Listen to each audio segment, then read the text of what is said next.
about ready to start then. The Kiwis have won just 2, both of them against Great Britain. Of 7 tests in 2006, it means that they've lost 7 of 9 internationals since they lifted the Tri-Nations Trophy at Ellen Road, Leeds in November 2005. And now we will get the traditional pre-match haka from the New Zealand team.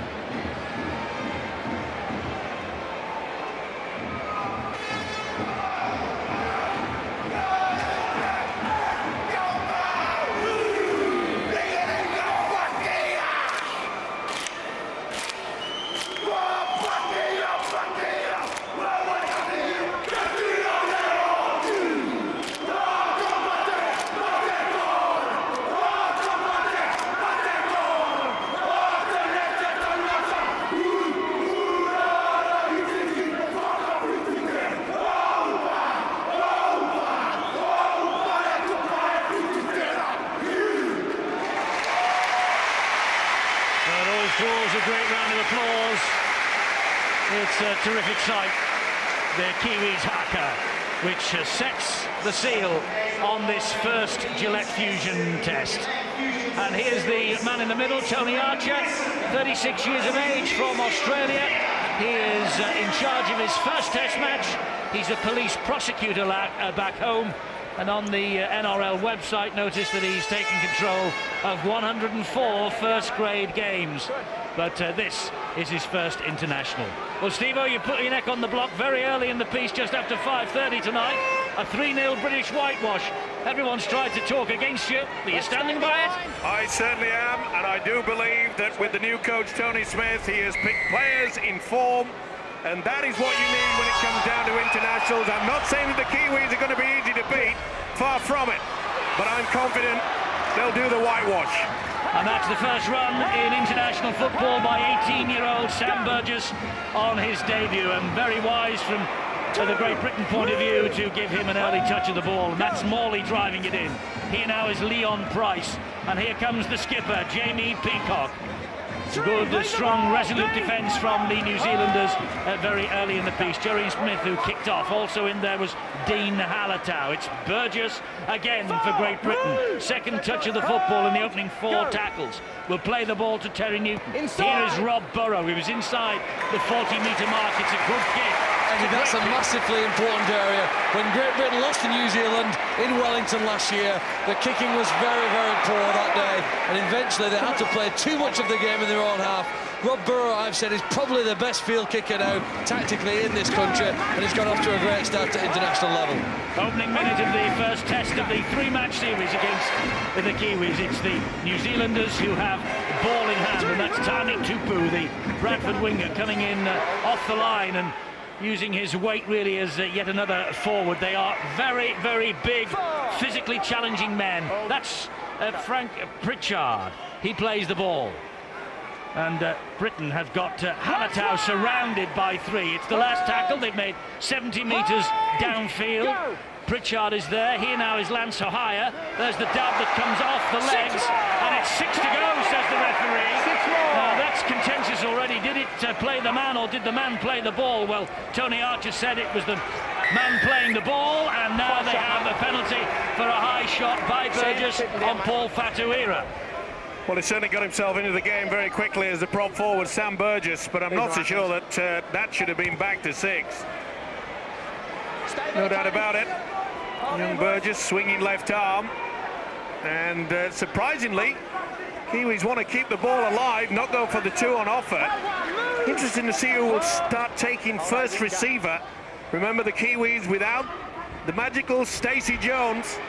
Obviously that'll fall upon Thomas Luluai, perhaps. Well, we mentioned in the pre-match build-up that Great Britain don't have a regular goal kicker. Neither do the Kiwis, really. Lance Ohaya has kicked 10 goals in his international career, but didn't fancy that one. So that's why the New Zealanders are in possession here. And the drive-in by Fui Moi. That's 4 tackles gone. Britain need to defend stoutly here. It is with Thomas Luluai. It's a great kick. It's the opening try for Shuntain Harpy, providing Harpy is onside. Tony Archer, the referee, has handed it upstairs to video referee Ashley Klein. decision to be made here about whether he's onside or not. Shontaine Harpy, has he got the try? He looks as though he might be in front. I think he's just a fraction in front, but it was a great kick from the halfback, Thomas Luluai. Just the right amount of pressure. But was he in front? And I think you'll find that he was just half a metre. You see him just appear on the left-hand side of your screen, and he is definitely in front. I will be very surprised if the video referee, Ashley Klein, gives a nod on this one. But is a warning. He's looking to see if he's got it down. That's fine. Don't tell me he's going to give this. It looked to me quite clearly that the centre, Harpy, was in front of the kicker. I don't think there's anything to worry about in getting the ball down. He gets it down before he gets anywhere near the whitewash. Well, I'm getting the impression that Ashley Klein, not wanting to see the side angle for offside or not, is going to give the try. I can't believe it. Ashley Klein's decision is try to New Zealand. And Shontaine Harpy, the sixth time that he's faced Great Britain, the Bradford Bulls man, winning his 14th cap for New Zealand, gets his third try at international level. Eddie, I think it was a try. Eddie, I think it was a try. I think it's a well-executed play. Here you see they get a touch of fortune when the referee wipes the tackle count back. He says that Great Britain intentionally played at that kick. It gave New Zealand 6 further chances, and then, of course, they conceded a penalty, which put New Zealand in the best position for them. Close to the line, they are the best side in the world, and he timed his run to perfection, Steve-O, in my opinion, and grounded a good try. Well, it looks quite clear, as far as I'm concerned, that he is well in front. He appears out of nowhere, and he is at least half a metre. That has completely baffled me. It's not a case of being biased. But the cameraman wasn't stood on the same line as him. That's maybe why, Steve, but you thought he was half a metre in front. If his foot is in front of the kicker, and it'll take a lot of convincing to budge my opinion. Well, what say you, Mr. Hemmings? He looked in front from up here. They've had a look at it, and they've decided the try is given. Interestingly here, Lance Ohio was down, waiting for the kick-off from Great Britain, and they waved him back to take the kick. It looks like that the Kiwis not 100% sure who's going to take the kicks, and that's the reason why. The kick is missed. 4-0 New Zealand. You'd think, Eddie, they would have worked that out, wouldn't you, during the week at practice? I can't think what Lance Ohio must have been thinking. But back to this try, if there's such a thing as a benefit of the doubt, I think that's what it is. I just think this camera angle doesn't quite give us enough information. I think there's a benefit of the doubt there. I would have been happy if the try was or wasn't given. I know that's sitting on the fence, but I could understand it. I just still think there's enough there to say it's a try. Well, it's a ball from the kick-off has found its way over the dead ball line at the other end for New Zealand. So Paul Wellens getting a good kick in. It's going to be a goal line dropout here. Well, no one called. Well, maybe they did. They thought it was sailing out, but it wasn't. It sailed in. Look, they left it. Total confusion. Moi left it. Total confusion out there. Short kick-off. Leon Price gives the ball to Burgess. Well, can Great Britain respond early doors here? It is Morley who will drive the ball in. A little bit of feeling, no doubt, between Morley and the Kiwis after what has been said about him publicly this week. And here now is Paul Wellens. And that's good. It's good to see the Great Britain side wanting to get it out wide very quickly. They really can't take on the New Zealanders up front in the forwards. Well, that's Peacock. He does really well. But he's forced back by 2. It was Paul Fatuira who was there with the tackle. They come down the short side. O'Loughlin, ball out the back door. It's picked up by Adi Gardner. Ball went backwards, said Tony Archer. Here now is Leon Price. Great ball inside to Morley. Morley will get to his feet, play the ball here to Terry Newton. Newton to Rob Burrow. Burrow will stab the kick to the in-goal area. And they're going to get a repeat 7-6. Great Britain. Good chasing by Gareth Rayner. Good combination by the Great Britain side.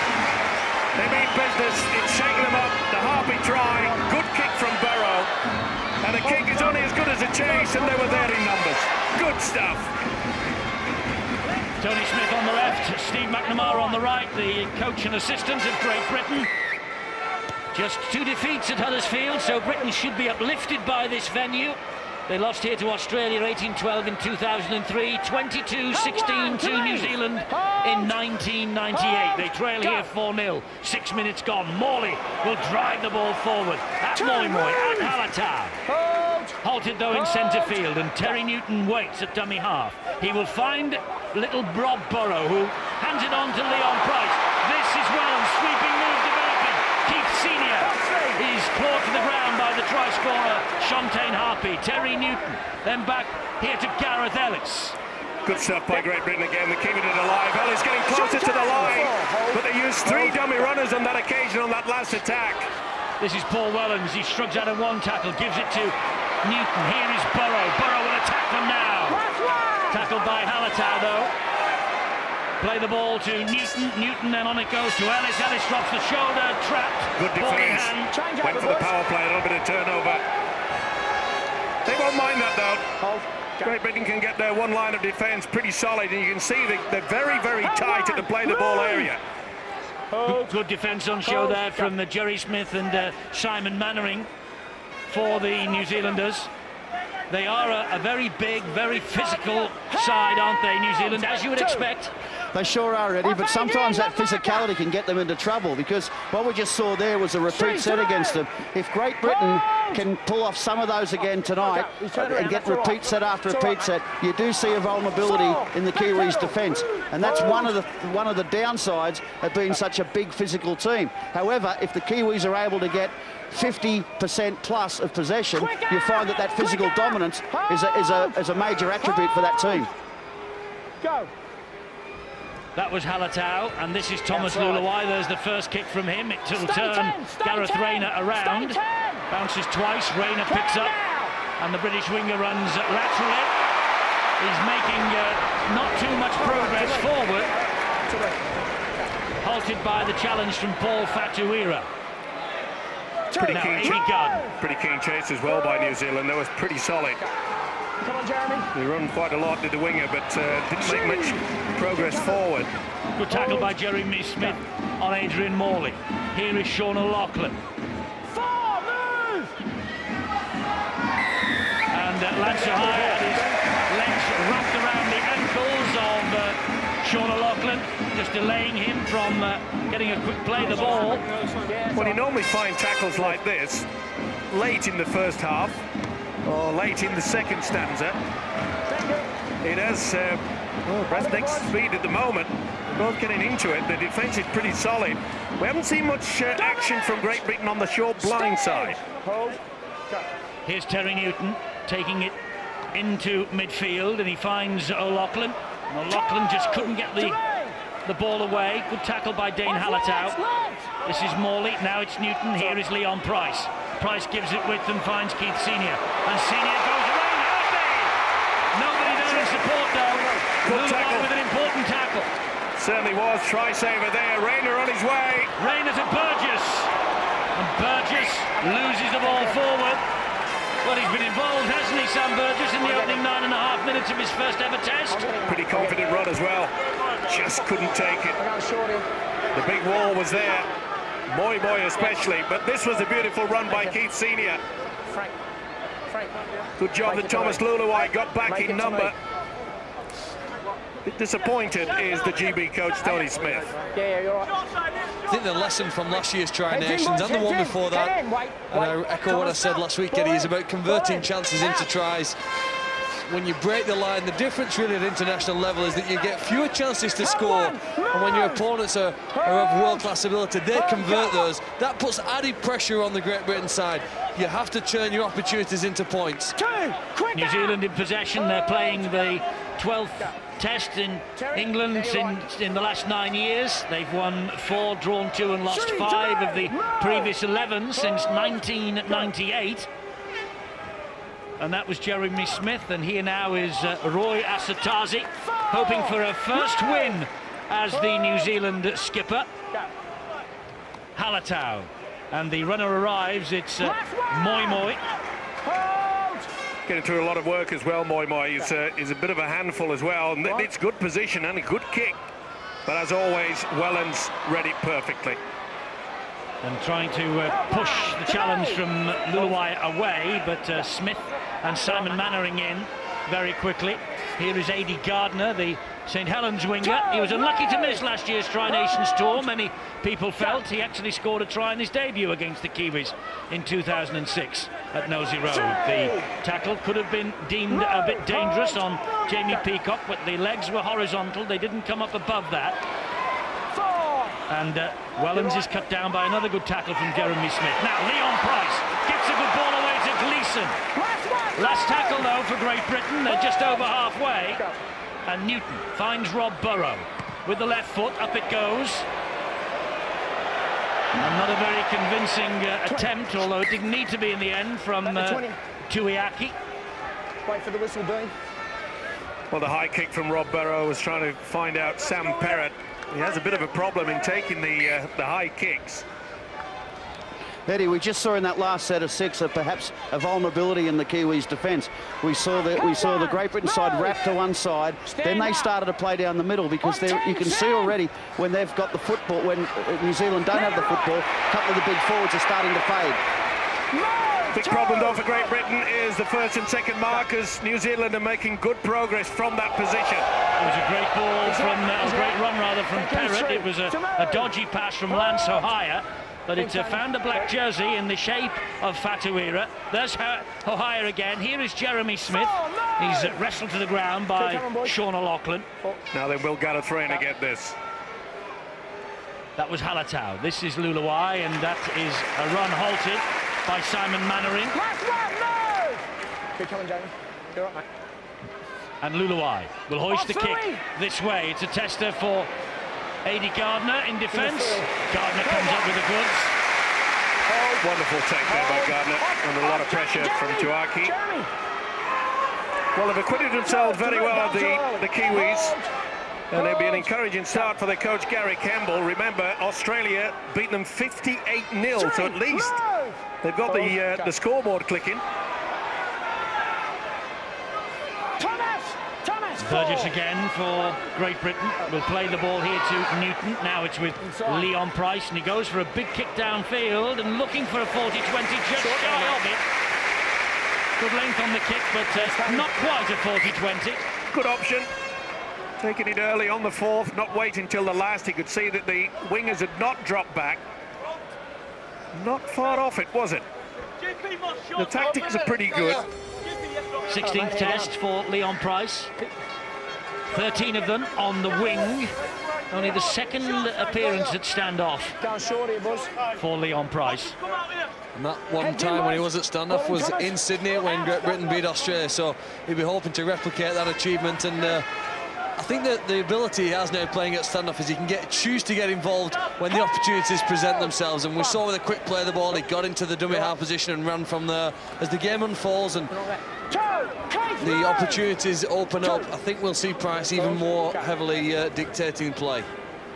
Halatau gets the ball away to Shontaine Harpy. Jamie, in with the foot, and the referee penalises Jamie Peacock. In with the foot. Well, they've got to cut out these silly penalties. They've got to make sure that they There's your mark, mate. have control. Field position. The referee called Jamie Peacock, and it was actually Gareth Ellis. With me, boys, with me.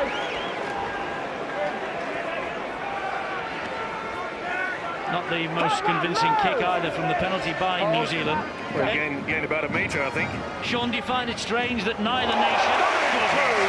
Good hit down by Sean O'Loughlin. Do you find it strange that neither of these two are in this match with a recognised kicker? I sure do. I think that Lance O'Hire is a decent kicker, but you know, I'm not sure who else they could have picked to substitute that. Certainly Kevin Sinfield would have been the goal kicker for the Great Britain side, and of course he's had to withdraw due to food poisoning. So it does put pressure on, and of course it may, at the end of the game, be the decisive factor. Here's Lance O'Hire for the Kiwis. That's the last tackle for them. There's Sam Perrott, the fullback. He was in the all-goals team. He's made the step up this week. That's a good kick from Luluai, but well dealt with again by Paul Wellens. He's handled it quite well there. Rayner will run now. Big shoes to fill, remember, taking the position that Stacey Jones has held for many, many seasons. Not standing square, the markers have to play the ball, New Zealand. A lot more determination, certainly from New Zealand. I'm very impressed, though, the defensive qualities of the loose forward, Jeremy Smith. He's working overtime. That's the response, isn't it, from the disappointment and the embarrassment of losing to Australia 58 points to nil.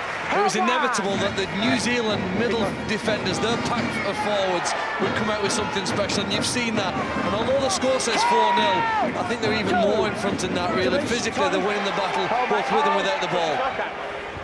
Burrow was the dummy half, and he finds the captain, Jamie Peacock, who's tackled low down by Asutazi. And it's Burrow now. This fella's size and pace could worry any team. It's Terry Newton now for Great Britain, attacking the line. Bouncing off one, getting the ball away to Burrow. Knock on, says the referee. I thought he'd taken it on the half volley, not according to the official. But good work by Newton. Yeah, did touch it, fingertips, spot on. The Australian referee, Mr. Archer. Again, Steve-O, there's a vulnerability in the Kiwis' middle of the row. I know Phil just touched on it. They're strong when they can get their hands on you. But as soon as you get a quick play of the ball, people like Fuifui Moimoi now are starting to struggle. They made him make 3 tackles in a row there. I wouldn't be surprised if Gary Campbell gets him off the field pretty soon, because they asked, the Great Britain side is starting to make a lot of ground around the middle of the ruck. Sam Rapira is coming on as we speak for New Zealand. In fact, they've made a couple of changes, the Kiwis, but told from the touchline that Fuifui Moimoi still out there, and indeed he is. Well, that staggers me, because all I see is a player walking around at the back of the ruck and not really getting involved as much. He's using a lot of sets as recovery, so they're effectively down a player. I would have got him off. He's made his impact, got him off, let him out of recovery, get him back on later where he'll play another vital role. And I don't think it did any good. Remember the big hit from Sean O'Loughlin. Last one! He got up and played the ball, did Moimoi, and said, surely did that guy just crunch me? Ohio with the deep kick downfield, but far too deep. Great Britain will start again with a restart on the 20-metre line. Great Britain have to just take it nice and easy now, and I'm sure that Tony Smith would be getting the message out. OK, we're only 4 points adrift. We haven't really cracked over for a try yet, but don't panic. Stick to the game plan. It will come. Well, here's an interesting moment for Great Britain. Mauri Fa'asuamaleaui is on for his international debut. He isn't the first foreigner. David Barnes was a British Lions tourist in the 70s. He played 2 tests against Australia, South Africa. But there he is, Mauri Fa'asuamaleaui. Immediate impact. And the crowd rise. Doesn't move. Well, they don't care. But he was born in Samoa. And he's got the penalty as well. Well, it's something, Eddie, that I do not agree with. I've got nothing against this man personally. Mauri Fa'asuamaleaui has been wonderful for St. Helens. But I just do not agree. If he scores the winning try in the World Cup final for England, he'll be the greatest Englishman since Lord Nelson. I know it's within the rules, but I just don't like it. OK, point made. Here is Leon Price. Price will go up the middle. Quick play the ball up to the left-hand side. Great charge for the line by James Roby. Another impact player off the bench. Roby to Fa'asuamaleaui. Fa'asuamaleaui is grounded on tackle number 4. Gets up a bit gingerly, plays the ball. It's with Burrow. Here is Wellens. Good hands. Gleeson. Gardner cuts inside. 2-3. Can't go around Alatau. It's the last tackle. Wellens will give it to Roby. He'll dab the ball and he comes back to it. Oh, he's lost it.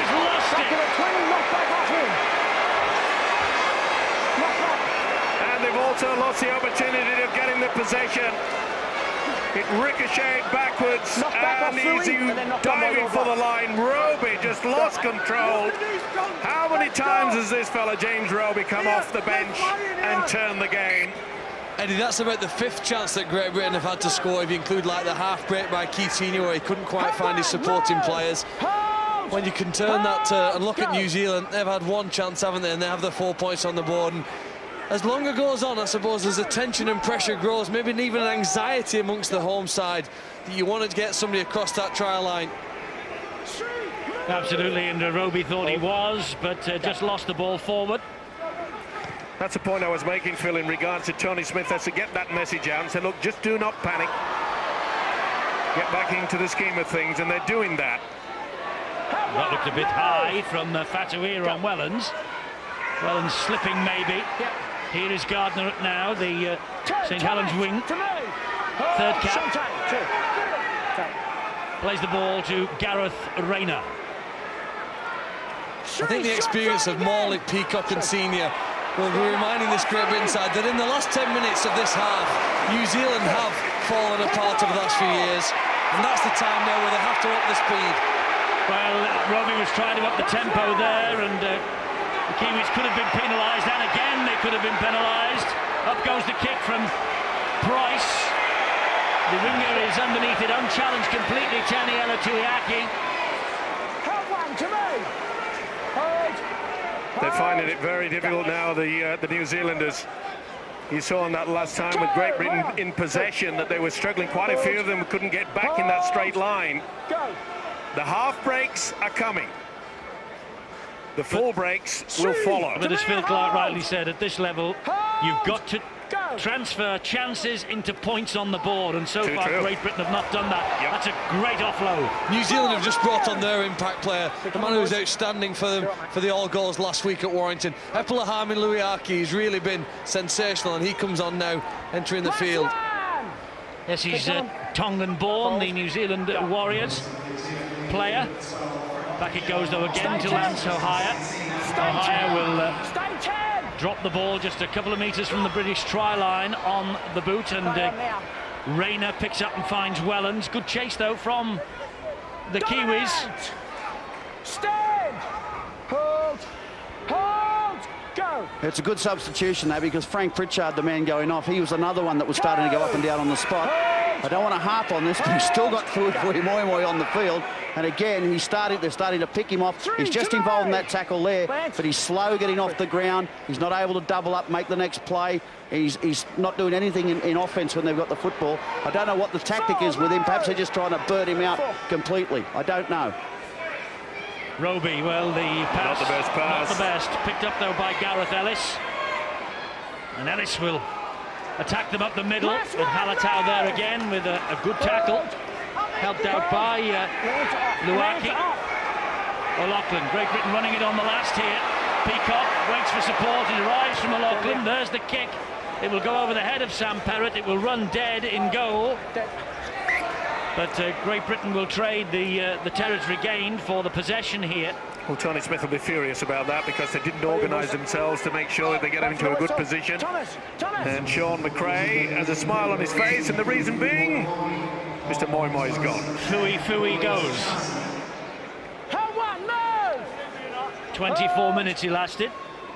Well, he certainly made an impact with ball in hand, that's for sure. Oh, swinging arm from Morley. Keep him down. Well, Adrian Morley looking perplexed about this. It was around the neck of Halatau. Get to me on the 10. Just a little bit of frustration coming into his game. He's certainly been in top form as Morley. And it'll be a relieving penalty for the New Zealanders. They'll be quite happy just to cart this ball up with the forwards a couple of times. It's with Simon Mannering. Hold! 21 years of age, a rising star for New Zealand. And Asotasi, he will not take a backward step tonight. Hold! 22 metres away from the British line. Ball here is with Lance Ohaya.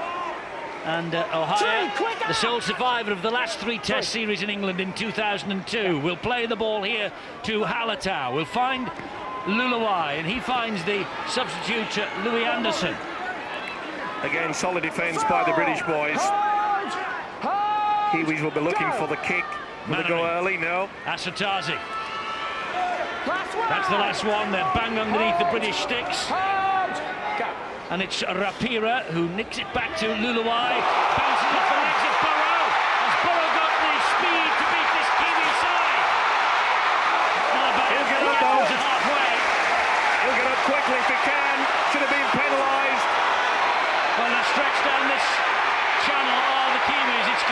but no one there on the inside for him to pass to.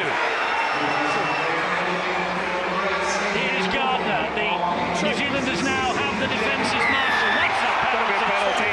Can't tackle him twice. Luaki certainly did that. Looks pretty composed as Tony Smith. Once the ball carrying arm had hit the deck, tackle completed. This is the incident where Burrow just had to shuffle with the football, didn't he? Otherwise he would have been away. Full credit to him. Hawaii got there in time. James Graham's on the field. There he is. Will play the ball to Roby, to Price. And Price goes for the gap. Quick play the ball. It's Wellens. Wellens gets it away to Senior. Great Britain threatening the line again with Keith Senior. The defending Great Britain need points on the board just to settle down a bit. Price. Price again. Halted by the tackle from Rapira. Now it's with Burrow. Burrow will come back again. Graham. Great defence, so full credit to him. Last tackle here for Great Britain. Roby, short ball. Has Maui Fasalu scored on his debut? Yes, he has.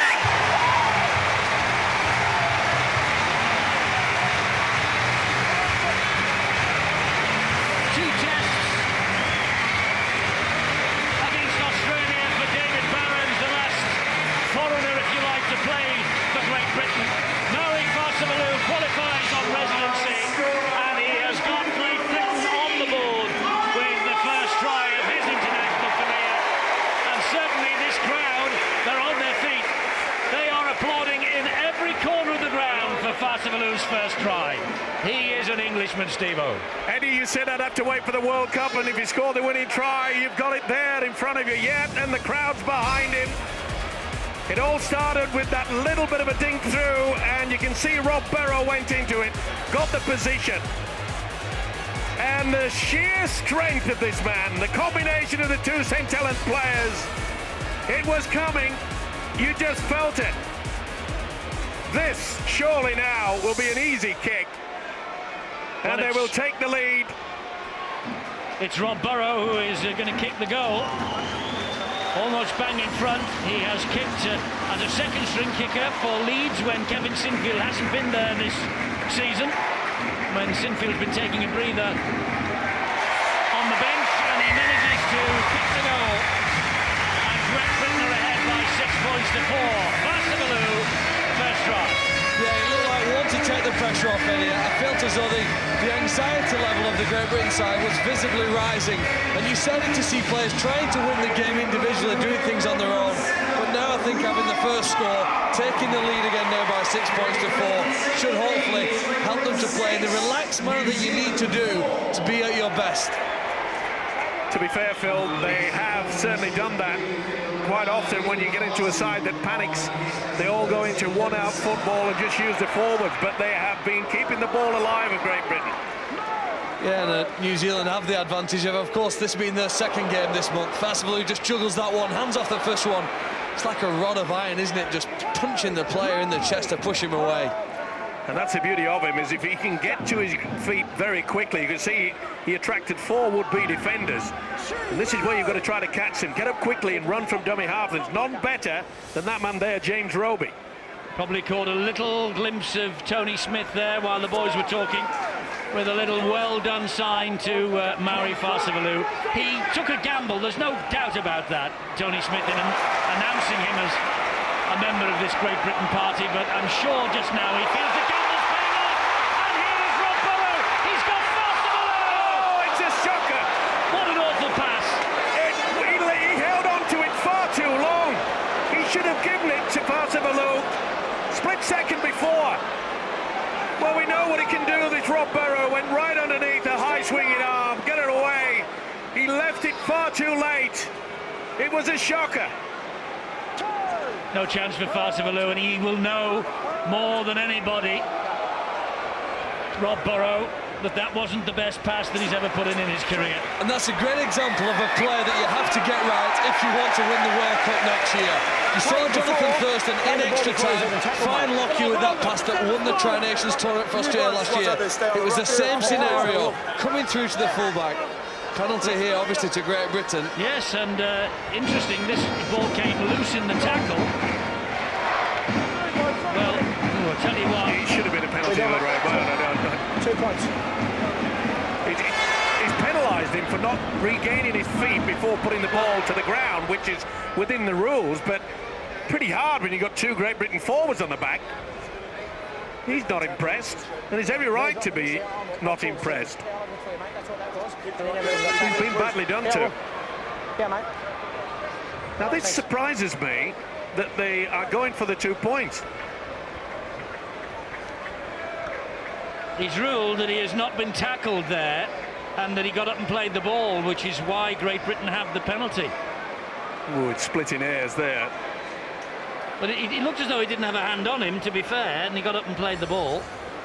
Still think it should have anything been a penalty to New Zealand. Yeah, it surprises me that they've gone for the 2 points. You know, it's allowing New Zealand to get a little bit of their breath back.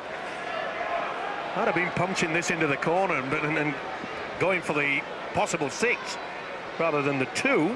Well, they'll take the 2, and it will give Burrow a great deal of confidence if he kicks it. And he has. So it's 8-4 Great Britain. This first of the Direct Fusion Test series of 2007. 3-match series. And Great Britain leading by 8 points to 4. You just got the feeling, Eddie, that had to happen. They were making those breaks on pretty regular occasions. Here's Graham, who drives it forward as far as Thomas Luluai. Now Price to Fasivalu, and he went without it.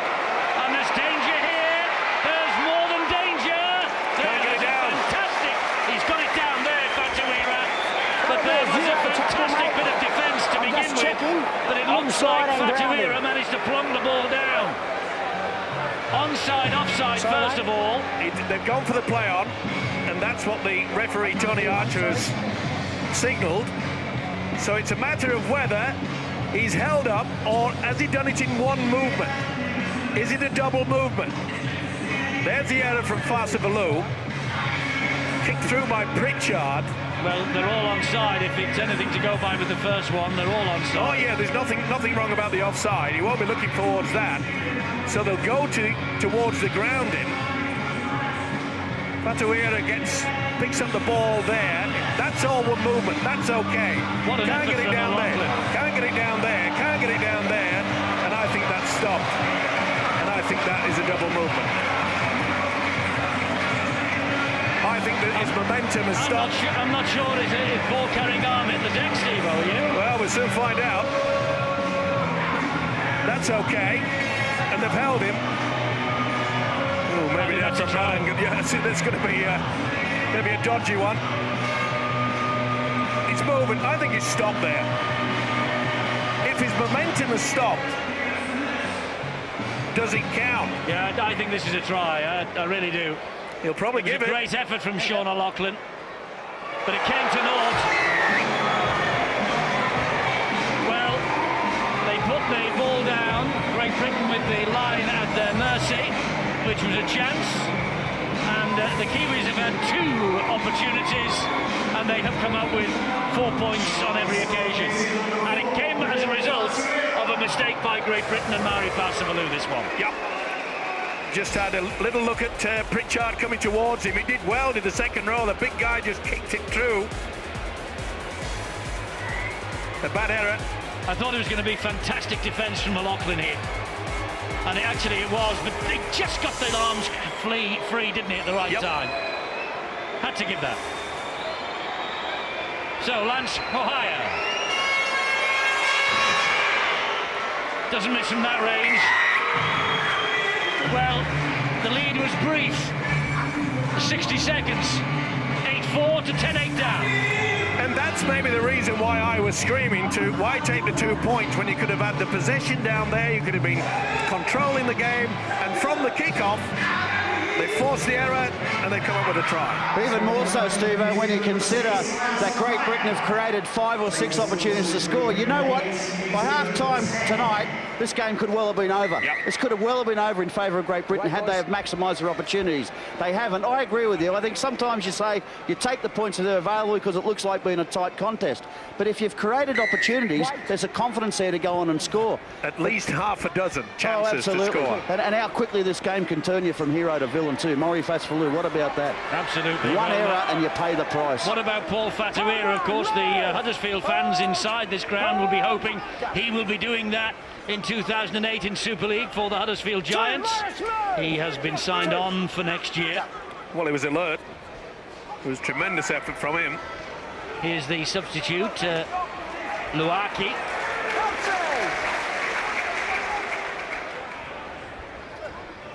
Asatazi again. Great offload from Asatazi to Louis Anderson. Here is Jeremy Smith. 4.5 minutes to the half-time siren. And it's Ohio. Ball then back on the inside to Rapira. Last tackle, just over halfway. Kick here from Luluwai will have to be good. Well, it's not bad because it means that Wellens collects behind his own goal line and the chase is magnificent. Well, it certainly lifted the Kiwis, that is for sure. That Fatuira try. Well, 8-4 up to 10-8, 8-4 down rather to 10-8 up. Well, in 2 chances. 60 seconds. The Kiwis have had 2 chances and they have scored. We've had about half a dozen.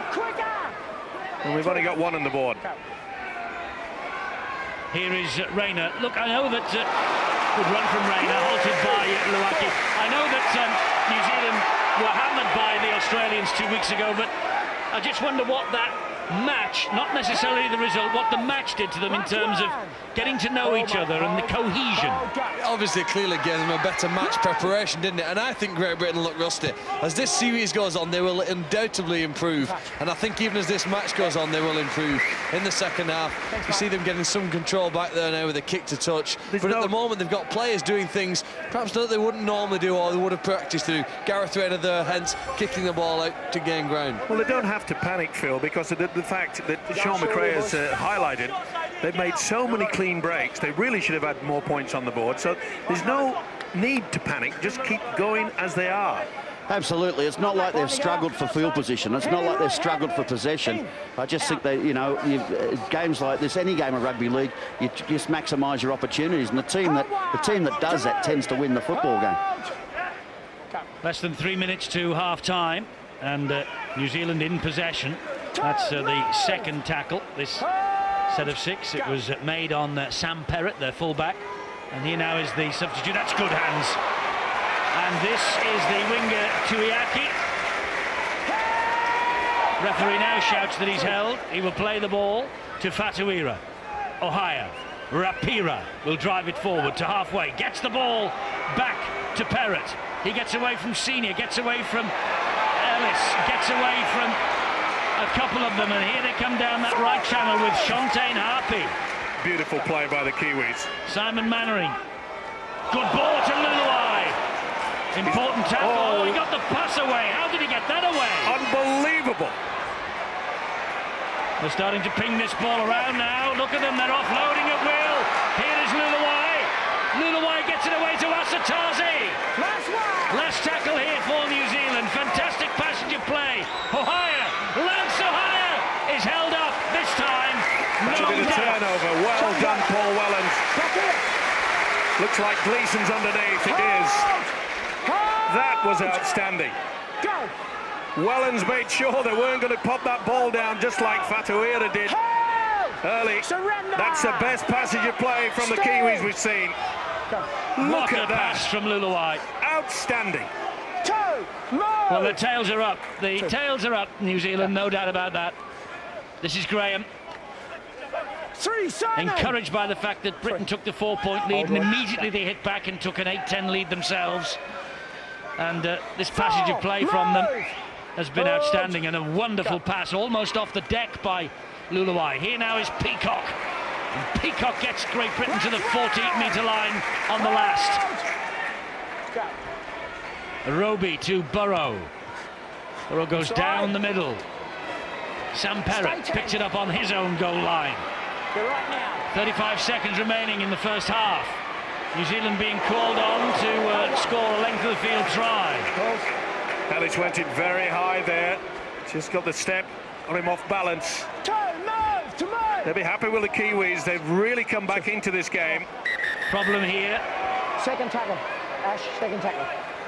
Major problem for Tami Tupu. Thanks, mate. Just went down awkward. He can't get up and play the ball. They're calling for a replacement. Twisted the knee, I think, or the ankle. Or was it where he landed on the elbow and he's jarred the shoulder, Steve-O? Either way, he doesn't look well. Yeah, and I'm calling surrender when I get him, okay? Raise your head up there. Seemed to have that knee just, or the ankle twisted around. You can surrender when you get him. It looks as though to me, and this is just a wild guess, that it's an injury he's done before. Get them all. He knew instantly, didn't it, with the pain, recognised that this is something that's happened previously, and he looks very worried. Instant concern from his teammates and the medical staff around him. There'll also be instant concern as well from his club coach, Steve McNamara, the assistant British coach, because he came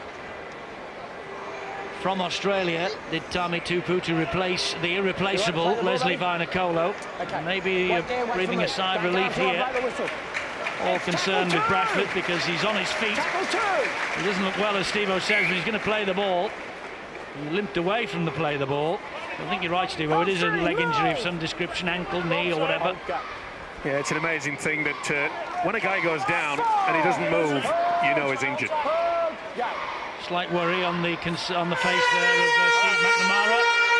There's the half-time siren. The Kiwis will turn around with a 2-point advantage. We have seen the first international try from Mauri Fa'asuamaleaui, but then he was involved in the Paul Fatuira try that gives the New Zealanders this half-time situation. The players jogging off the field to hear the words of wisdom from their respective coaches, Tony Smith of Great Britain and Gary Kemble of New Zealand. This is the moment when the Kiwis took the lead that they held till half-time. Strength from Fatuira.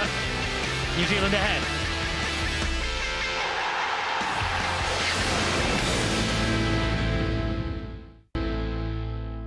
The qualification for next year's World Cup will be featured on Sky Sports next weekend. Ireland will take on Lebanon next Friday at 7:30 on Sky Sports 3 and in high definition on HD2, that's channel 409. Earlier today, Lebanon beat Russia, by the way, 48-0. So whoever wins that goes forward to Australia next year. And next Sunday at 2 o'clock on Sky Sports 3 and again available in high definition on HD2, it's Scotland against Wales. Scotland, I think, lead Wales by 7 points. And if Wales win by 8 or more, they go through. Obviously, if Scotland win the match, full stop, they will go through. So next weekend, we'll see 2 more nations winning their way through to the World Cup finals in Australia next year. World Cup finals you'll be able to see with us on Sky Sports. Meanwhile, the first test has reached the half-time stage here at Huddersfield. Great Britain 8, New Zealand 10. And Tony Smith's first 40 minutes in charge of Great Britain in a truly meaningful test. And with all due respect to the French, that is, as well, because, of course, he took charge of Great Britain against France earlier this year. But this is a massive step up in class for Great Britain tonight. And it all went fairly well. They created chances, they defended quite resolutely, but they just didn't take the chances, did they? This lot did. They had 2 opportunities to score tries in the first half, and guess what? They posted 2. First of all, they were over the line from Shontane Harpy, and then from Paul Fatuira. 2 men who will be gracing the Super League here in this country in 2008. Exciting to see them in Super League next year, but let's hope that Great Britain, from a purely nationalistic point of view, can come back in the second half and win this test match. Wonder what it looks like from ground level, because that's where our 2 former Great Britain internationals, Barry McDermott and Terry O'Connor, are watching it. Barry, first of all to you down there, you know, Great Britain have spurned the chances, haven't they? It might cost them in the end. Let's hope not, Eddie. They've broken the line on a couple of occasions, and for me that's very, very interesting, the fact that we're trying the different combinations, but I think the kicking game is vital. I think Rob Burrows has been given that responsibility. We're missing Kevin Sinfield, but Rob Burrows has done an excellent job. And who do you think's winning the physical battle, Tez? the British forwards are by far on top. Sean O'Loughlin coming up with a great shot there on Fufu Moi Moi. But the British team are defending really, really well. They've not been broken. They've had a try from a kick. They've been really strong. They've shown a lot of urgency as well. They're their own try line. They're defending in numbers and they're just coming up with the shots. And they look a very urgent side. But the good thing from the British point of view is they are breaking the Kiwi line and they're getting through. It's just the final pass. But I think they'll improve on that, Barry.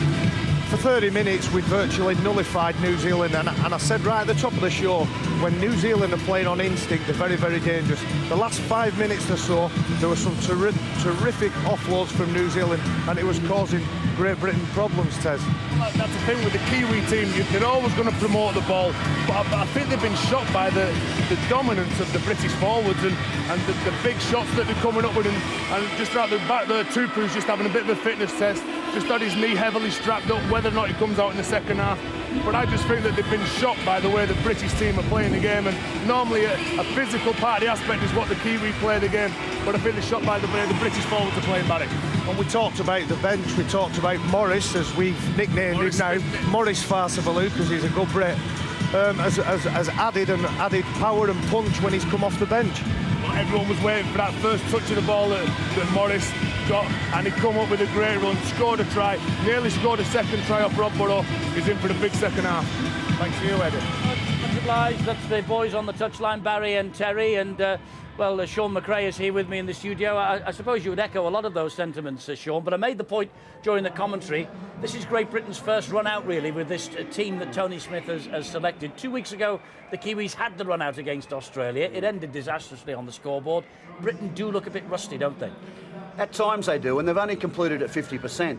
So we're praising them for making plenty of breaks and getting down the other end of the field well, but they're not finishing off, and that's been their biggest problem. I suspect Tony Smith's probably spoken to them at half-time about that and said, look, guys, you look comfortable in what you're doing, you're running some good plays, you're taking them on up the middle when you're spotting some players there that can't do effort on effort, you're doing all that well, but when it comes to that crunch play, you're not quite finishing off. And we saw the Kiwis get away to a good start with a fortuitous, probably, decision from Tony Archer there. I'm not too sure that anybody played at the ball. From that play, Sam Burgess went a little bit high on Paul Whatuira, and the Kiwis were able to then, off that set, put a little kick in. Was he offside? I called it benefit of the doubt. I don't really know. I'm not prepared to say either way. I'll go with the video ref. I would have been happy with either decision. The Kiwis obviously a lot happier than the Great Britain side. James Roby had a great opportunity there to score, but lost the ball over the line. Murray Farcivalou in his first game, come off a short ball from James Roby, scored a terrific try. You're not going to stop him from there.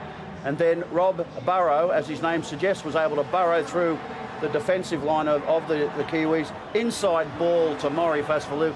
Rob Burrow, when he sees that, he won't believe that he's thrown such a poor pass. And Murray's he's in the action, isn't he? I think it was Louis Aki that kicked the ball through. I'm comfortable with this try from Paul Whatuira. I think he keeps his body going. I'm all right with that decision. But again, I mentioned at the time how this game can quickly turn you from a hero to a villain, or in fact the other way. You can be having the worst game of all time and you can come up with a try-saving tackle or the try that wins the match. And it's just how cruel sport can be sometimes. But we shouldn't judge someone on one thing they do well or poorly. We should judge them on an overall performance. Absolutely. The one thing I will say, that if you see James Roby in St Helens shirt, he scores that try, doesn't he? He scores that try 9 times out of 10. Put him in a Great Britain jersey and for some reason the ball comes free and the chance goes begging. Never mind, there is 40 minutes still to come, and it's only a 2-point margin. Great Britain very much in this test match, and Morris Farcivalou, well, that's a great moment for him. Maybe 1 or 2 more to come in the second half.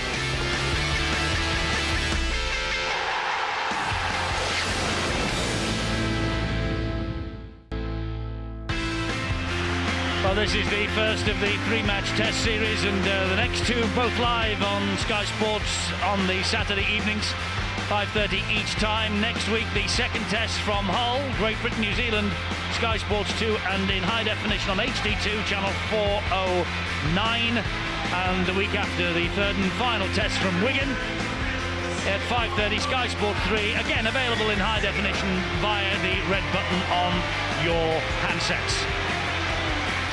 All coming at you live, the next 40 minutes live, of course. And Great Britain with work to do. trailing at half-time by 10 points to 8. But Tony Smith will have had 10-15 minutes with them. What will he have said, Steve-O, to his charges? Just play the same way, only just make sure that when that final pass comes around, you take that opportunity. Remember, Barrow made that break. It was a shocking pass inside to Fasavalu, and then when James Roby looked as though he was going to score, he lost possession. So they're getting into a position where they can score. Trouble is they have not put extra. They'll be a bit surprised, perhaps, that they went in at half-time behind, but just same again. New Zealand in possession, start of this second half, leading by those 2 points. Opening exchanges. And it's Roy Asatazi, great offload to Sam Perrott. And Perrott gets New Zealand to the 40-metre line. There is Gary Campbell, the New Zealand coach. A classy fullback in his time, 19 tests for his country, 1980, 1986. But he's under enormous pressure after his test debut ended in a disaster for him a fortnight ago, losing 58-0 to Australia on home soil. Has come here with something to prove. Let's get news on Tami Tupu, amongst other things. Bill? Well, Tami Tupu will play no further part in tonight's game, that's for sure. He's got a knee injury, and it could be a cruciate ligament that's causing the problem, and twisted the knee in the tackle. It was a pretty inoffensive tackle, but he just went down awkwardly, twisted the knee. He's got ice on that and strapped up as well. Certainly no return for him tonight, and the question mark is whether he'll be able to play any further part in the tour as well. Big blow for New Zealand. Cruciate ligament, that sounds fairly serious. Could have repercussions for Bradford starting next year. I would imagine so, Eddie, if he requires a reconstruction, which most knees do if they've been torn, the cruciate ligament. He'll be out for a long time. This is Keith Senior now, got the ball away. He was in the air under the tackle from Shontaine Harpy. It was a brilliant offload. Maybe it was a touch of self-preservation as much as anything there. This is Gareth Ellis. Ellis goes down. It certainly looked that way. The one thing that Great Britain have to do, of course, is that their completion rate in that first half was only 50%. And his lost possession as Roby. It was a big hit. It was a massive hit from Greg Eastwood on James Roby. Ball came free, and that's why the New Zealanders have possession here. And again, failure to get to the last tackle. And it was Rapira who pounced on the loose ball. That's why New Zealand have the possession here, just inside their own half. Jeremy Smith of the Melbourne Storm takes it as far as Roby and Fasavalu. That is Louis Anderson. Louis Anderson gives it then to Rapira. 4 tackles gone. Not making much progress forward at the moment. They might do here with Luaki. Proving a handful, this fella. Not surprisingly, Gary Campbell using him out wide in the centres. Such a big fella to get down. Last tackle here for New Zealand. Up will go the kick off the boot of Lance O'Hire. And Wellens, normally so good under those, fumbled it. Grounds the ball in his own in-goal area, and it's a goal line dropout. Well, I think if there is a swirling wind here at Huddersfield, trying to make excuses here for Paul Wellens in many ways. Oh, it was a great kick. Plenty of height, and that's what you need so that you can apply the pressure. He's normally solid as a rock under those, though. Yeah, he's just one of a number of players, I think, who are just below the best. That 2-week break since appearing in the grand final, they've found it hard, haven't they, to physically and mentally get back up to the elite level that they've set for themselves. First of a 3-match series, this, and here goes Rapira again. Good tackle, though. That was solid from the Great Britain defence. Leon Price, but he's been quiet, hasn't he, Leon Price, so far? Maybe he'll explode in the second half. Well, as I mentioned before, Eddie, the only for 50% completion rate doesn't give them the opportunity to weave any sort of magic. And the guy that's doing it out there is Thomas Lulawai. The big question was, could he step into the shoes of Stacey Jones? He's certainly done that. Here he is again, Lulawai gives it to O'Hire. O'Hire will dab it in behind the defence. And, well, Aidy Gardner was not prepared to take the risk. There's going to be another goal line dropout coming up here. And the pressure mounting on this Great Britain line. Once O'Hire get the kick right into the corner, that's what they needed. Wellens appeared to have it covered. Gardner wasn't going to take the risk. Gary Campbell will be pretty happy the way that Thomas Leuluai is organising things out there. But he's a legendary figure, isn't he, in the Hull side of the 80s, is Gary Campbell. He's really got the poison chalice, really. He succeeds Leeds-bound Brian McLennan. Took over from him in August, but leading here at Huddersfield by 10 points to 8. And his team on the attack, and a nice little run there from Frank Pritchard.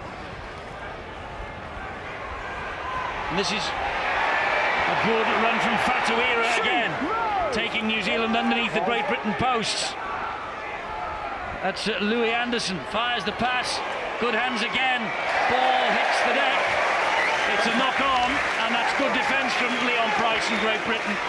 The one thing about the British defence, it has been very solid in as much that, well, Rayner did well to make the impact, the ball being dislodged, but I must say this Great Britain defence, it's rather unusual. They're not running towards the Kiwis when they've got ball in hand. They're hanging back, waiting to see whether there's any running on the angle or maybe the second receiver, but they've been pretty solid so far. Well, had Great Britain conceded a try early in this second half, that would have made it very difficult for them. But they haven't. Their defence was solid. Gareth Rayner with a good tackle in the end. Eddie, we probably don't give enough accolades to online defence. We talk about sides that don't take opportunities and they provide themselves with half breaks and the pass doesn't quite hit the mark. But it's defences like that we just saw Great Britain come up with of a couple of repeat sets that can really make the difference, particularly when you consider the Kiwis have already used 6 players. They've already made 6 changes. Great Britain have only made 3. So if Great Britain... Great run from Leon Price. He has support inside him. This is Wellens. Wellens can't get away from Asatazi. Asatazi with a magnificent try-saving tackle. Roby will give it to Burrow, but it goes over the head of Burrow and behind him. He tries to stab it in, it bounces and ricochets. Oh, and a try here for Rayner. This could be a try for Rayner. Leuluai made a bit of a meal of it.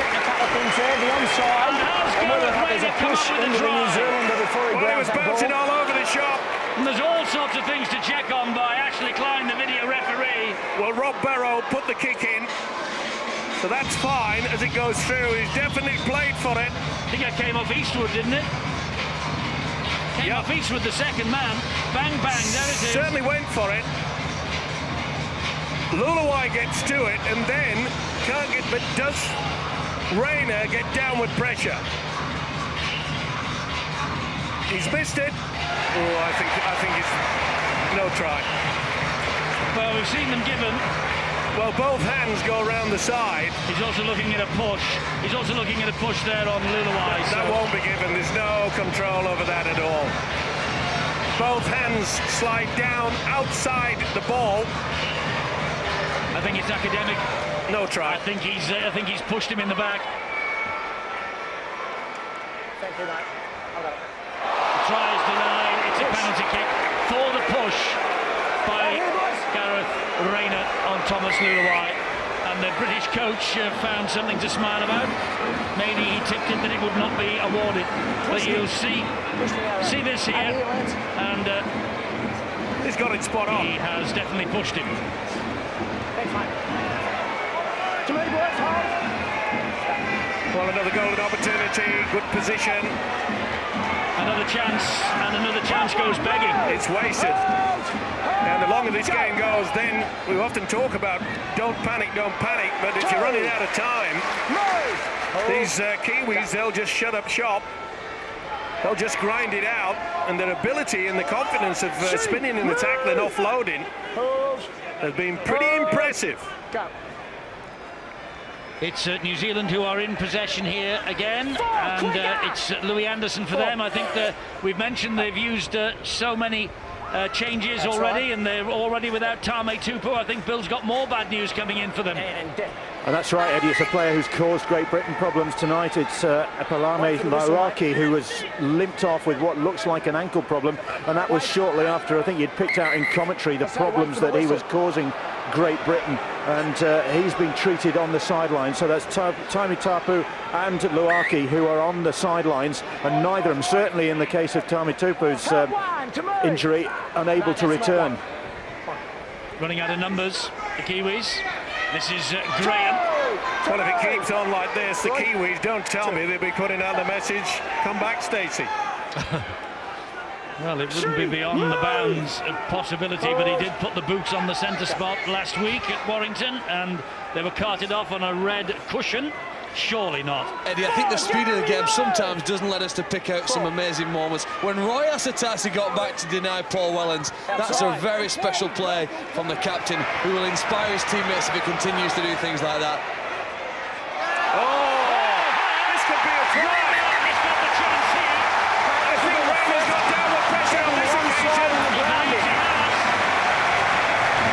What an error from the defender. It was a tremendous kick from Barrow. And it's amazing. Look at the backspin on it. And that's the reason of the second, third bounce. What's it? Hello? It's the fullback Perrott who allows it to bounce. What a great kick. Magnificent kick from the little halfback Rob Barrow. He got the backward spin on it. But what on earth was the fullback Sam Perrott thinking about? Good run from Gareth Rayner. And that is try time. What a mistake. He just watched it. And Rayner said, I'll have this. Thank you very much, Mr. Perrott.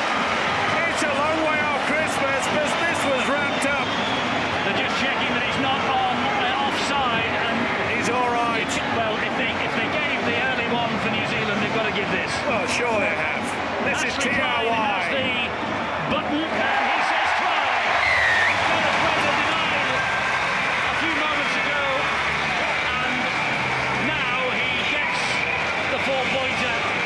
Well, what an error from Sam Perrott, the Sydney Roosters fullback, on his debut for his country, and Gareth Rayner just picked his pocket. Unbelievable. Professional player, just... Was he mesmerised with it? It appeared that way. He just- It was like he a just kept- rabbit in the headlights. he wasn't just it? You have to looking at it. gamble. As a fullback or winger now, Eddie, you have to make a series of gambles. You've got to place a bet having that ball is going to go over the dead ball line. That's what he was hoping for, and obviously it didn't, but... Credit Rayner for the chase. Barrow has the extras. The thing is, though, Rayner Phil... never waved the white flag. The thing is, Phil, that the fullback could see that the ball had bounced back into the infield, and you'll see quite clearly he should have just reefed it with the boot. Watch. See how it goes so back. That is a very poor error from a professional rugby league player. You can see that it's bounced back, and that's when he should have got his body over it.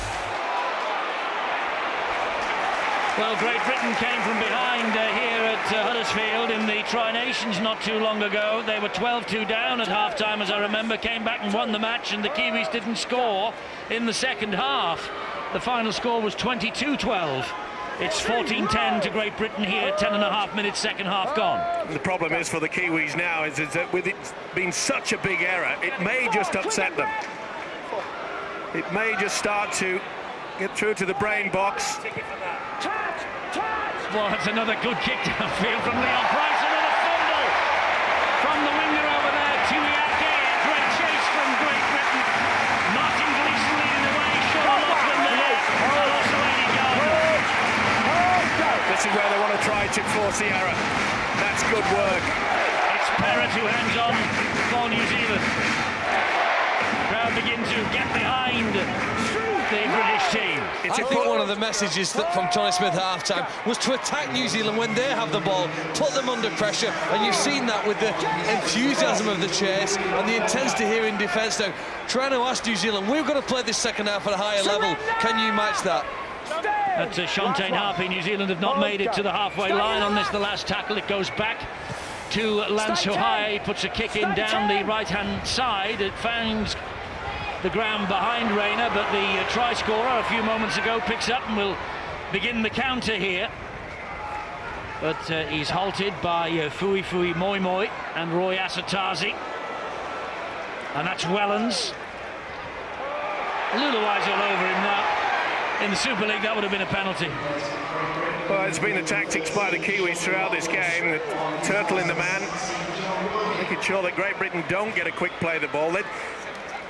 They know that if they can get a quick play of the ball, the likes of Roby will just cut them apart. And they're still hanging around, interfering, arm with the ball. Price, good ball to Roby. You saw that John Wilkin has joined the fray. Wilkin, who was not in the original 17, and then sadly Kevin Sinfield took the bit of food poisoning. That was a knock-on, wasn't it? No. Oh, that was a high shot. He's got away with it. Gareth Ellis swinging right arm. I think that's a knock-on. Who am I? You're not the referee, that's for sure. Move! Hold. Half volley. Off Adrian, not marker! Good ball from yeah. Asatazi. Good strong run as well from Jeremy Smith. Tackled by Martin Gleeson. Now then, it's Perrott. Perrott to Ohio. Oh, he went for the intercept out there. Aidy Gardner was hunting it, and there are chances down this wing now. And the ball though is in touch. Played up by Great Britain, I think the referee's calling, and it might be heading feet to New Zealand. It is. Yeah. They're a little bit sloppy there. Took the gamble. Not the best pass, but it was it played at? Yes, definitely. Yeah. Yep. Wellens get the right boot to it. Well, a bit of a scare there. You could see that the Kiwis, that was pretty good rugby league football. But ability to turn in that tackle, offload, has been outstanding. Simon Mannering plays the ball. Here is Perrott. Perrott then hands it on. Oh, tackle's being missed. Shontaine Harpy. Ball's played back in the field of play, but it's touch judges flag shot up. Nervous sign for Gary Campbell, the Kiwi coach, but they're not going to go away from this without a fight, and that should have been play on. Should have been, definitely. How on earth the touch judge could see anything there? Tony Archer, the Australian referee, was in a better position, but Great Britain has to go on the flag, and the flag went up, and it should never have gone up. Well, you can see there, he can't see whether he's gone anywhere near the line, can he? Either way, Great Britain will breathe a huge sigh of relief. That is going to be a wake-up call. Tony Smith has got that message out. Come on, fellas. Just because we've taken the lead doesn't mean to say they can keep it. Amazing that every time Great Britain score in this match, the New Zealanders up the ante. Well, look at the messing around at the play of the ball. To say that it's an Australian referee, they don't allow this down under. Hold. Roby, good ball.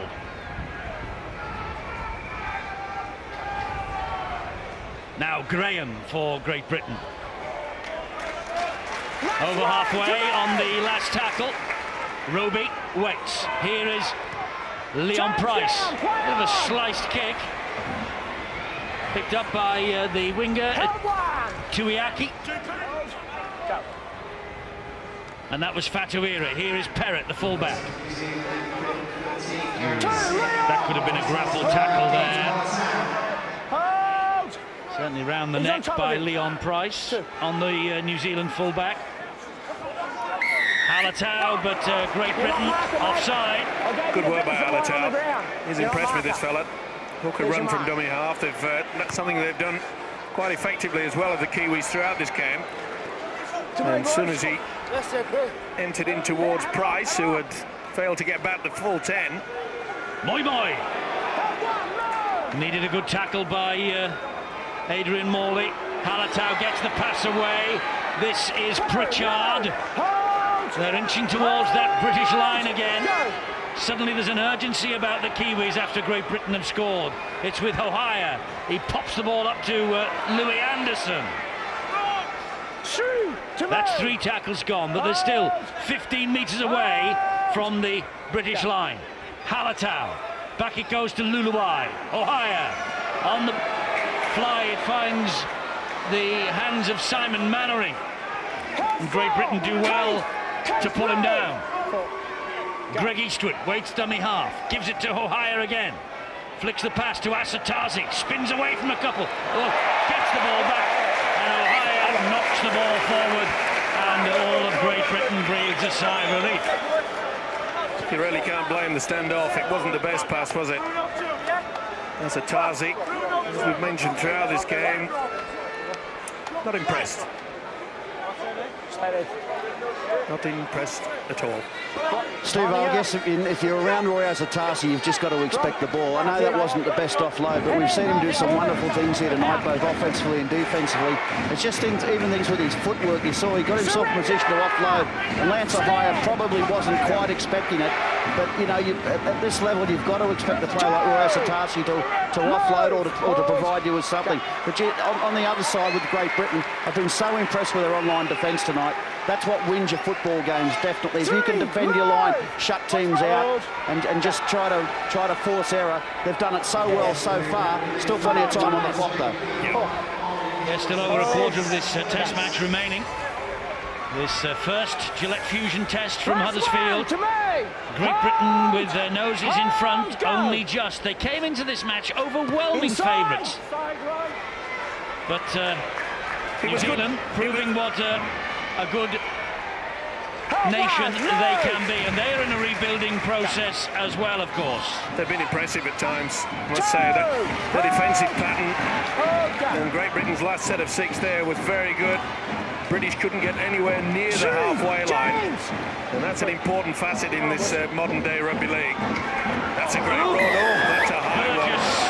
Burgess was high on Fui Fui Moi Moi, and they didn't like it. I'm not surprised they didn't like it. The youngster, very much over the top of the shoulder. I've got it, mate. I have to straight away. Dean! That is a shocker. Dean Hallitown! That is a shocker. Moi Moi felt that. Tackle straight away. Don't come in and get involved in that. I just thought don't go in and get involved. And the referee is telling the New Zealanders he doesn't want them running in, but he wants a word with Sam Burgess. High tackle, mate. It's on report. It's on report. Well, he's got an anxious wait. It goes on report. It's on report.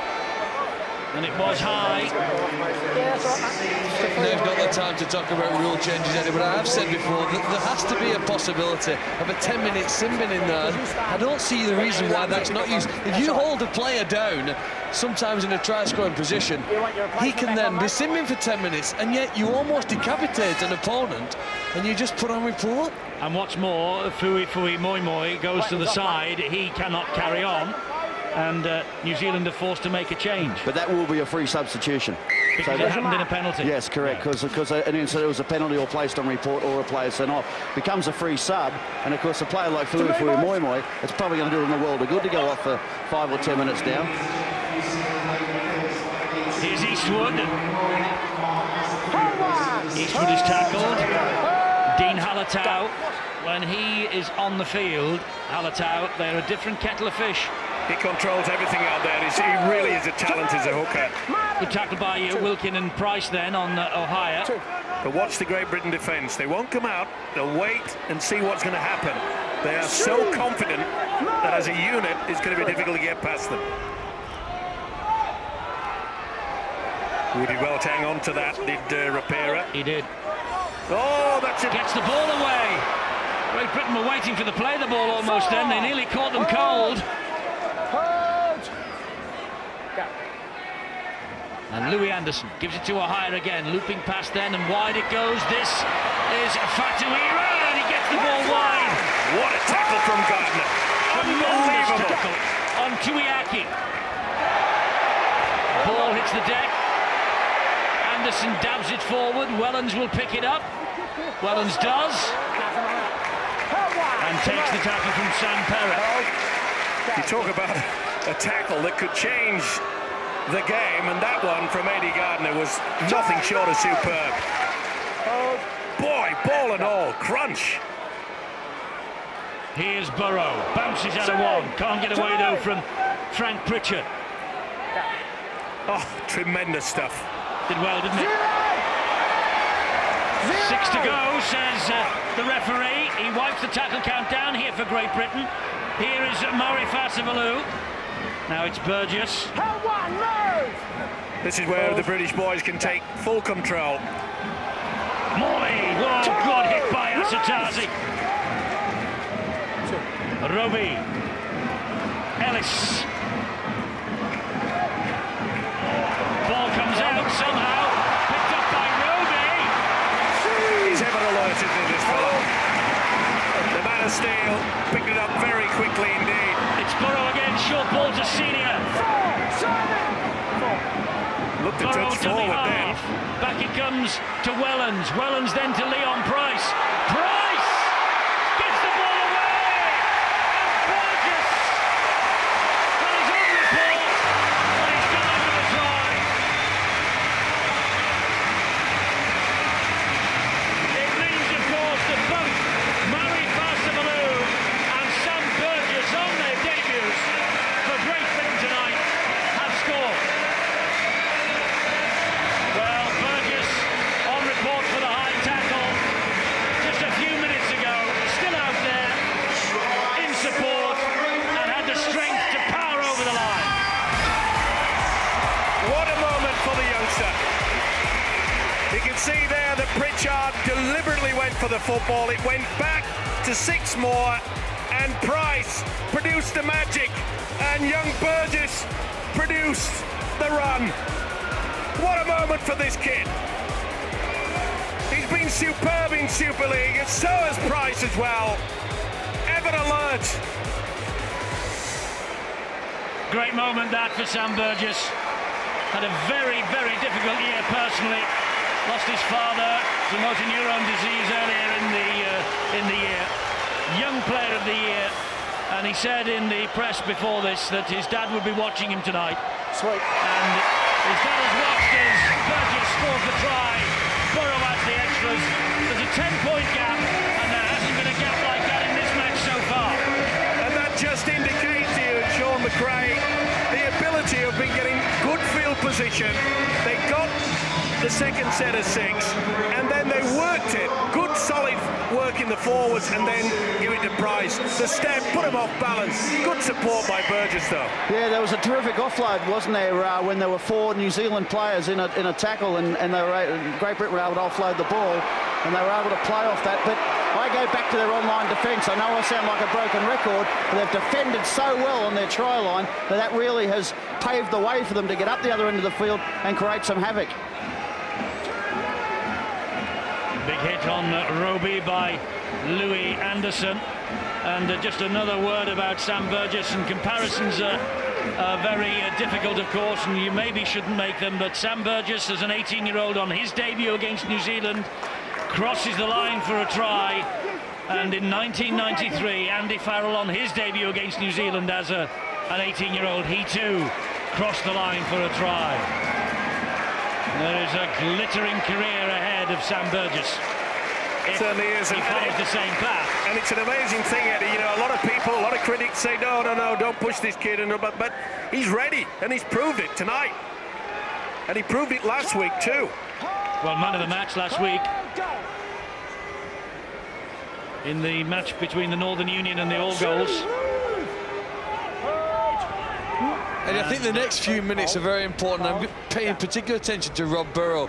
Tony Smith, as coach, wants to know that when his team are in front in the game and have control of the match, that they can play with a composure. You saw that with Burrow's kick, keeping the ball deep in field. Makes it almost impossible for New Zealand to score a 90-metre try at this point in the game. And whilst ever they dominate field position, they'll keep control of the match. It was a lovely bounce back for Wellens. It was a nice chip over the top from Ohio, but Paul Wellens, as he does for St Helens week after week, read the script. Quickly down to Bill. Well, there are those who question Murray Fastabaloo's eligibility, but there's no questioning his devotion to the cause tonight. He's putting his body on the line. Last time he took the ball up, he was left in a bundle on the floor, and I think he was the victim of a sly hit to the side when the tackle was made, but he's back in there again. Yes, he is. That was his offload then to Burrow. Now Burrow jumping between them. This is where he comes into his own, doesn't he? When the opposition gets a bit tired. Nice dive. Looking for Rayner again. The ball's going to beat everybody. And Gareth Rayner, in all the confusion and waiting for video referee decisions earlier, we missed the fact that that try it, and what a stage to get it on. And he was hunting the second one as well. Ellis was also through there. It was good work by John Wilkin. And Fasivalou eventually has to come off. So too. He's got through some work now. To see the game out maybe for 14 minutes. The skipper returns. Good solid run. The game isn't won yet. Asutazi. Great offload. It's as though Great Britain, first and second marker, is allowing the dummy half to run. Luluai. Oof. Another high shot. This time it's Gareth Ellis. Well, he got away with the one earlier, Still too high, mate. but not on this occasion. No doubt about it, straight into the neck of Luluai. Bang. Well, there'll be plenty said. Here we go, boys. After this game, that is for sure. Penalty for New Zealand, and they're running this as they have to. Ooh, fooey, fooey, moi, moi. He went straight at Gareth Ellis then. Look at this. Oh. He's had a cracking game, you know, moi, moi, hasn't he? Here is Asatazi. Let's have a look at this. Hold. Well, there was a bit of a push. Well, you can do that into the chest. You can't do it into the head, of course. Oh, this is danger. Oh, it's a great tackle that was. Gleeson swoops on the loose ball. It was a fabulous tackle by Leon Price. Came in on the angle. Stretched. Beautiful defence yet again. Gleeson just couldn't get the offload there. Eddie Gardner was hanging around. Here he is again, Gardner. Swinging arm from Moi Moi. Your box got out, boy. Peacock. Move! And again, good running from the dummy half. That is good stuff. Leon Price gets as far as Louis Anderson. Go! Now then, Burrow dabs the ball down the line, but a little bit too close to the fullback this time. Sam Perrott wasn't taking any chances on that occasion. Backwards! Ball goes backwards to Thomas Luluai. I'm not so sure that was the best option. Luluai didn't expect it. Here comes Simon Mannering again. Some of the British defence is cruel. It really has been strong, hasn't it? It has. It's been solid so far. Hold! 3! Leon! Go. Here's Moi Moi once again.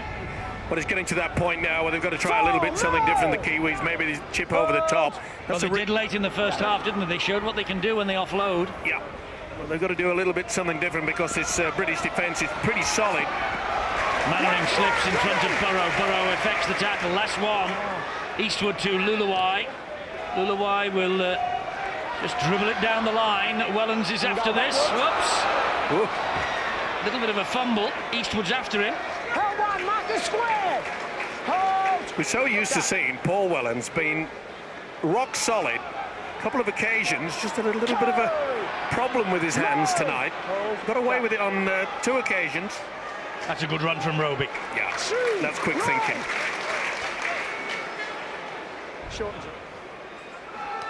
Here goes Rayner again. Oh, gets the ball away brilliantly. Good support from Morley. Now the link. Peacock bounces off the ground, halted though by Asutazi. Now Burrow again. Just chips it down the line. That'll do. This finds the whitewash. 10 minutes to go. Will take the territory. And with the defence so solid, it's the good option. They know they've got to produce something pretty special. 10 points behind the Kiwis. Now, will they go for broke here? After winning the head and feed, will they kick downfield? No one at home in the fullback position. Quick news on Murray Fasivalou, Bill. He's on the sidelines, really has been in the wars. He's got his right ankle heavily iced. He's turned it taking the ball up, so I don't think we'll be seeing him again here tonight. Aidy Gardner has also had treatment out there. He's got a bloody nose after taking a high shot. Smith gets the ball away to Fatuira. Fatuira, who will come to Huddersfield from the Wests Tigers.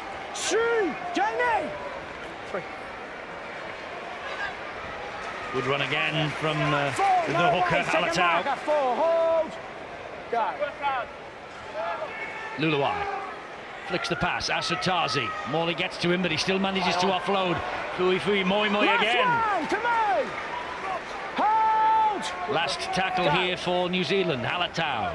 Ohaya drills it along the deck, and Aidy Gardner eats those for breakfast. Good position by the winger. Saw a gap, stepped into all the heavy traffic in the end. This is where Roby should scamper. They really have been terrific, haven't they, tonight at returning the ball. I don't remember Great Britain having to bring a lot of football off their own try line, and that has enabled them to mount an attack from good field position fairly quickly. Well, over the last 4 occasions, it's tremendous stuff. Burrow just couldn't get the pass away to Wellens. A tackle from Moi. Quick play the ball to Roby. Roby then to Ellis. Last tackle here for Great Britain. Roby Dink it into the in-goal. Wellens. There it goes. Oh, it's messing around again. You can feel the presence of Wellens. That's great pressure. Tony Smith will be pleased with that. The point I was trying to make, Sean, is the fact that on the last 4 occasions that Great Britain have had possession, they've brought it from their own 20, and they have succeeded to not only get over the halfway line, but virtually into the red attacking zone of the Kiwis. Absolutely, been outstanding out of dummy half in particular. Very, very quick, far quicker than what the Kiwis have been able to play the ball. And that's something that perhaps over the last few seasons, last few years, we haven't been able to talk about. Great run to return the ball by Sam Burgess. Newton's back out there, as you see. He gives it to Adrian Morley. To me. Go. This is Newton. Newton back it goes to Leon Price. He straightens it up, Leon Price.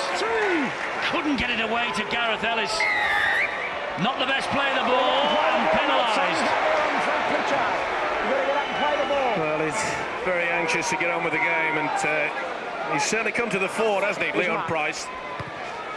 Didn't see much of him in the first half, but surely with the hooker hanging off him. 5 penalties in a row to New Zealand. 2010 to Great Britain. Here is Eastwood. We're scratching our heads and just wondering when Great Britain last got a penalty from the referee. 5 in a row to the Kiwis. That's why they're up to halfway here with this man Mannering. I'm sure that Tony Smith will have a little word with the official, Tony Archer, because I've got to say that, and both sides have been doing it, especially in the second half, you know, holding the man down. Come on, Martin. You're right. Here's Asatazi. Good run from Asatazi.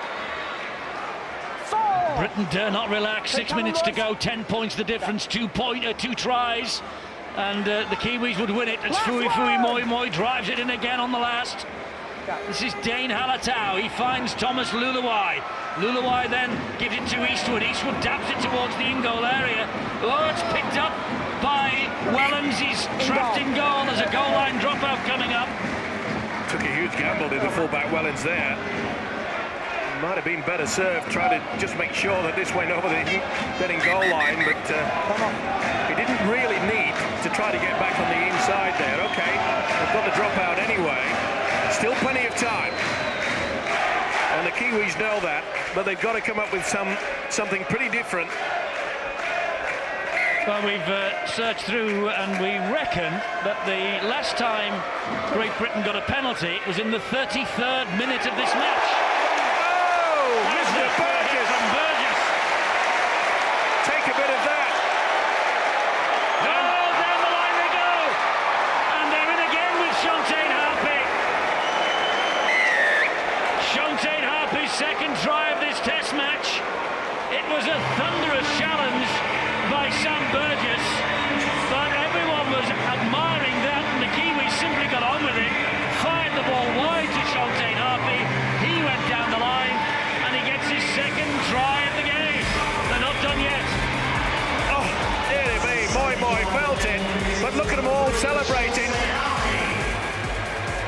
was great play. Great play from dummy half. We said they needed to come up with something special, and the hook has done that. That is great play. Rayner was caught out, and quite a few of the British were caught out too. This is a vital conversion. It certainly is. Big kick this for Lance O'Hire. He isn't first choice kicker. He is tonight. And Lance O'Hire has missed it. 20 points to 14. Still only 6 points in it. Well, an amazing turnaround. He's got the quality and the class of this fellow. We've seen it so often in this country. 5 years ago, New Zealand and Great Britain drew 14 all on this ground. 20 points to 14 now. 6 points the difference. 3.5 minutes to go. Still, Great Britain have to knuckle in here. Oi, voi, moi, moi again. Straight at Burgess, and the young man stands up to him. Well, if these two play throughout the series, that will be something to behold over the next 2 weeks. Burgess against Fui, Fui, moi, moi. Well, they're like two magnets. Only they're not repelling, they're attracting, aren't they? New Zealand used all the subs, as you say. They have to go with what they've got out there now with 3 minutes remaining. Here is Luluai. Luluai is brought to ground on the last. Surely this will be the bomb. No, they're running it with Perrott. And here is Jeremy Smith. Always played at that. He's still going, it's Perrott. The referee they were lucky says there. that's the turnover. They have had a huge stroke of luck. You can see there that Burrow has actually played at the football. That should have been back to 6. And Tony Smith and the Great Britain boys, huge sigh of relief over that. This is Wilkin. 2 minutes to go. Britain ahead by 6 points. Newton to Sean O'Loughlin. Well, I know for a fact that Tony Smith is not the greatest fan of the one-pointer, but he might be in this situation with a 6 points gap. They've got to, but can they get into a better position? They got it. Well, no, they're not even interested in that. Whoa! It's not even found touch, that. Here's Wellens. Can they turn something into something very special here? That's the last one. It's with Burrow. And Burrow will drill it down the line, but Perrott will pick it up out of the air. Newton got to him. Tried to reef the ball off him, the fullback Sam Perrott, who came up with a shocking error which allowed Rayner to score that try, but he was the man that created the try for Harpy to give the Kiwis just a chance maybe to snatch a draw. Well, so many times in the past Great Britain have had their hearts broken late on in a test match. Raised down there, I'm not so sure that hit the chest, and Burgess felt it. He's struggling to get to his feet. This is Tuiaki. It's been a tough baptism for this youngster. It has. He's stood up to the challenge, though, hasn't he? And that's the last one. Great Britain have defended well here. And there's 30 seconds to go. And Wellens tidies up and will go to ground. They'll get the penalty. They get a penalty with 20 seconds remaining. They know they've got it in the bag now. They'll just boot this, make sure it goes into touch. Teddy Newton said, I'll send it right away into the crowd. They're counting down, and the fans here, Great Britain. Well, they're going to win the match because all they need to do is take this pack and it's all over. Great Britain go 1-up in the series. Tony Smith's reign is off to a flyer. But it has been a real battle. They were 20-10 up with 4 minutes to go. Shontaine Harpy scored a try. the third try for New Zealand to level the try scoring, because Great Britain scored 3, but the difference between the two sides in the end was the fact that Rob Burrow kicked 4 goals and Lance O'Hire only kicked 1.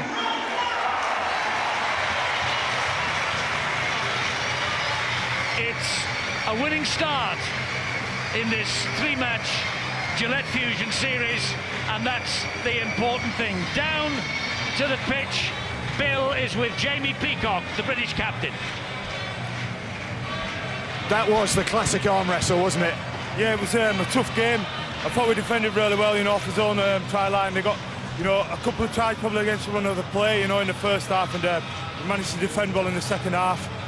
Were you getting a bit nervous towards the ends there? I mean, what goes through your mind? Because Great Britain have been in this position so many times before and blown it. Yeah, we have been in that position, where we've let leads slip in the last 5-10 minutes. But I think as a nation we've improved over the last few years, and some great defence and a bit of character to hold the Kiwis out.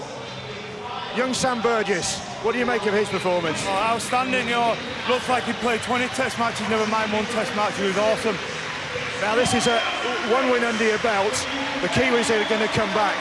Yeah, we need to kick on now, It's good to win, it's good to be 1-0 up, but there's no reason to celebrate yet. It's a 3-match series. No, we need to win one more game to clinch the series. Thanks very much, Jamie. No worries, Bill. Cheers. Good stuff from the skipper, Jamie Peacock. Great Britain haven't won a series for 14 years. Sean, signs there they can do it this year? On tonight's performance, without any doubt, Eddie, I thought they handled the pressure of the game very, very well. They handled the physicality of the Kiwis generally pretty well. There were times there where you got a little bit concerned, but their ability to create opportunities was fantastic, and to score tries, terrific. Let's go down to Bill. He's got young hero Sam Burgess with him. That's what you call an eventful debut, isn't it? Yeah, fantastic. I mean, up and downs, happy I got over that line. Made it all the more enjoyable for me. On report? Yeah, geez, I had a few high tackles. Not intentional, obviously, but that's the way it goes. But hopefully I'll get off and be able to play next week if selected. You didn't seem at all phased about going head-to-head with one or two of the big, hard Kiwis. Oh, no, that's part of my game. I mean, I love the physical contact, and I love hitting hard, so yeah, no problem. And did you enjoy it? Oh, yeah, confident, loved it. Sam, congratulations. I should imagine they'll be looking out for you in the next one. Oh, yeah, hopefully. Cheers, thank you. Thanks, Sam. Well, Rob Burrows over here as well, who gets the Man of the Match award. Congratulations, Rob. There you go with your trophy. Now, nip and tuck all the way, wasn't it? Yeah, it was a really tough game. We knew they'd bounce back after that defeat at Australia, but we gelled well in a week, and we knew that if we put his game plan on show tonight, we knew we could come away with a win. You think you got better as the game went on? Yeah, I think so, yeah. We're a bit of a shaky start by us. We're letting an early try, but, it gave us a bit of a kick up backside, and we got back into it. Now, the Kiwis are going to come back firing after this, aren't they? Oh, yeah, of course. I mean, we've won one, but there's 2 to go, and they'll be tough as ever, I'm sure.